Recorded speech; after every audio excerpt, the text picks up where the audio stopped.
You ask Tiger to solve. This deals with linear equations with one unknown. The final result is x equals 12. Let's solve it step by step. Group all constants on the right side of the equation.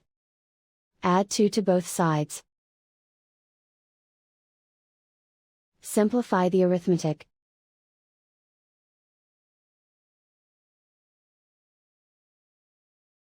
Isolate the x. Divide both sides by 6. Simplify the fraction.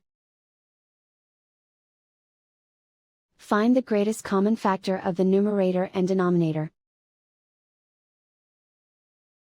Factor out and cancel the greatest common factor.